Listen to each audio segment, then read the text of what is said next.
These are the PlayStation news for the week.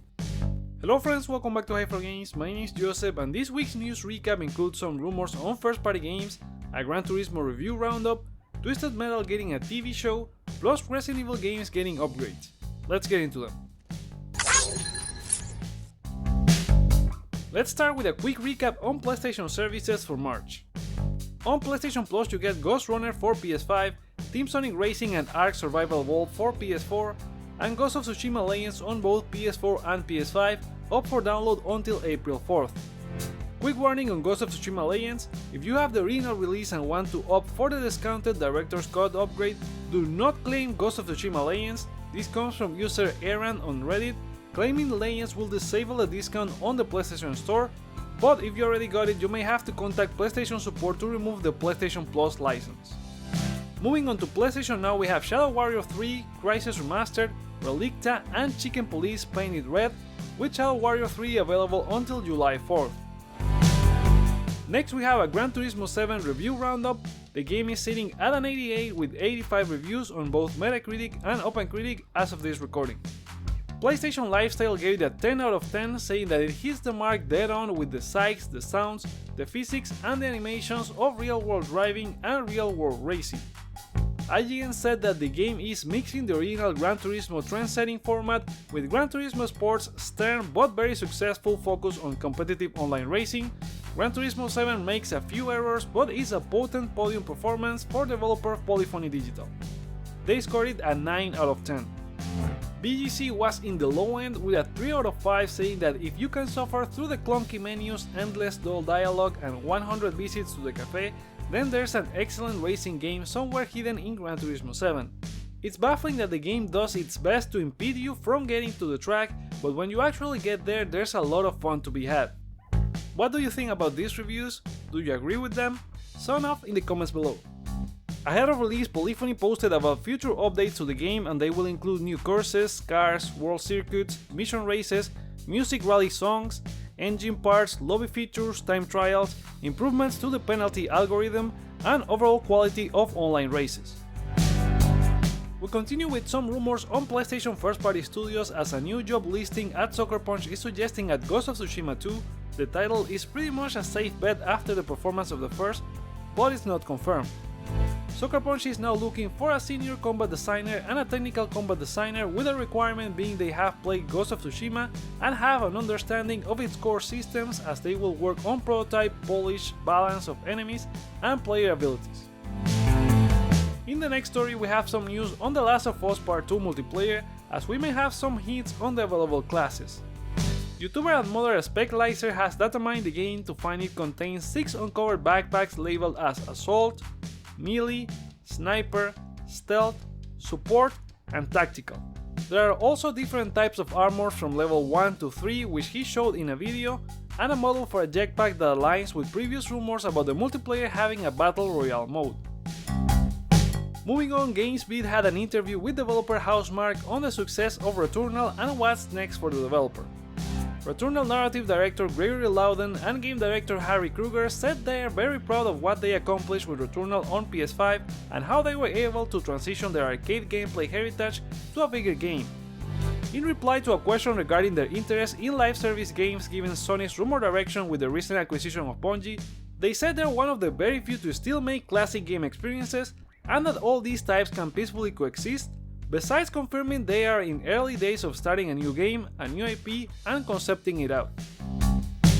We continue with more news on Returnal, as BAFTA announced the nominees for their Game Awards, with Returnal being one of the games getting the most nominations with 8 on Artistic, Audio and Technical Achievement, Game Design, Music, Narrative, Original Property and Best Game. It's tied with It Takes Two, nominated for 8 as well on Artistic Achievement, Animation, Game Design, Multiplayer, Narrative, Original Property, Best Game, and EE Game of the Year, a category voted by fans. Other PlayStation exclusives being nominated include Ratchet & Clank Rift Apart with 7 nominations, Kena Breach of Spirits with 1, Deathloop with 6. Besides that, some highlighted third-party games were Resident Evil Village, Guardians of the Galaxy, and Life is Strange, all with 2 nominations. Winners will be announced on April 7. Which games do you think will win? Share your thoughts in the comment section. We now move on to PlayStation Productions, as PlayStation confirmed via Twitter with an article from Variety that the Twisted Metal TV series has landed a series order deal with Peacock. The half-hour action comedy will see star Anthony Mackie as John Doe, besides being an executive producer. The show is based on an original take by Reed Reese and Paul Wernick, with Michael Jonathan Smith as writer, showrunner, and executive producer, while Asad Quiselbash and Herman Hulse will also executive produce from PlayStation Productions. We have some more whispers on that rumored state of play happening in March. According to leaker account NGT, Sony might delay the event due to the ongoing conflict happening in Ukraine, but still scheduled for March. This is something that film productions have decided to do as well, with WB delaying the latest Fantastic Beasts trailer. Following up with the rumors, the leaker also said it should be a great year for PlayStation players with the announcement and release of some returning PlayStation IPs, and that this event won't have all of their surprises. On a related note, we have some rumors that PlayStation may be getting ready to announce the return of an extremely popular franchise in Q4 2022, with the game rumored to be around 70% complete.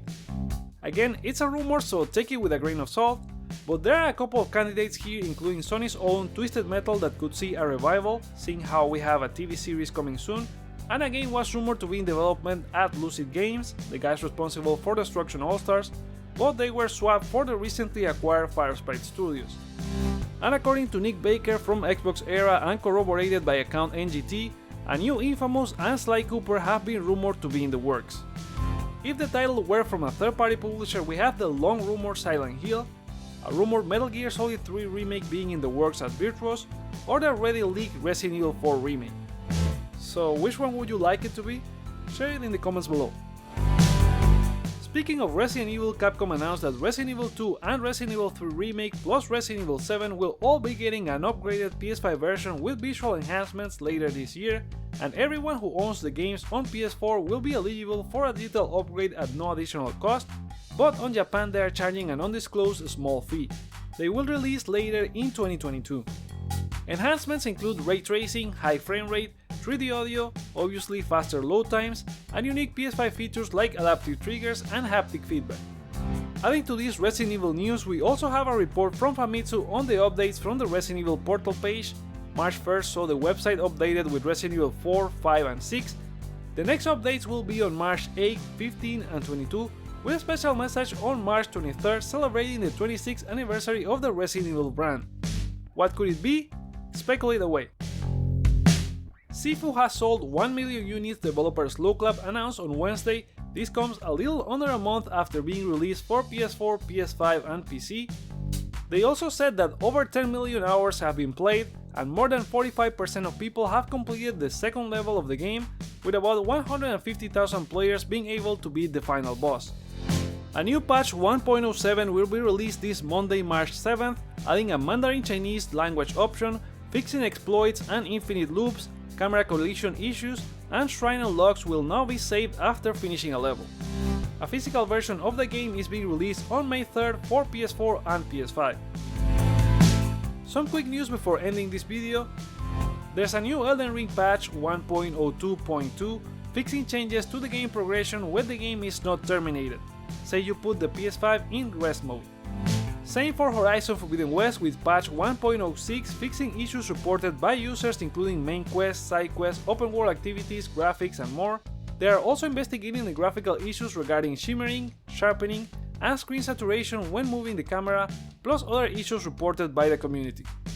Ghostwire Tokyo Prelude, an official visual novel that works as a prequel to the game events, is now available to download for free on PS4 and PS5. Tango also announced a change to the pre-order biker pack for Ghostwire Tokyo, offering a premium version with 8 color variants on PS5, and a biker outfit with no helmet will be an in-game unlockable costume on PS5 and PC.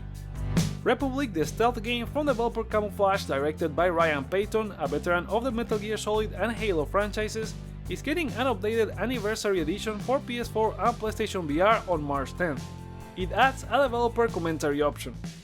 New PlayStation Store sales are now available with the Essential Picks offering up to 75% off with titles like The Last of Us Part 2 and Spider-Man Game of the Year for $20 each, Hitman 2 for $21 that you can export levels into Hitman 3, Devil May Cry 5 Deluxe plus Virgil DLC for $20 as well, Resident Evil 3 for 16 that you will be able to upgrade later this year. Besides that, there's a weekend sale offer with Red Dead Redemption 2 for 24, Mafia Definitive Edition for 20, Borderlands for 15, and the Other Worlds for 20 with DLCs and expansion pass on sale as well. The weekend sale offer ends on March 7th and the Essential Picks will end on March 16. Other sales include Big in Japan ending March 9 and Games Under 15 ending March 16. So there you have it, that's the recap for the PlayStation news this week.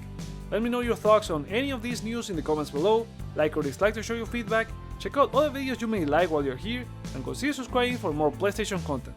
Thank you so much for watching, my name is Joseph, this is Hype for Games, and let's get hype!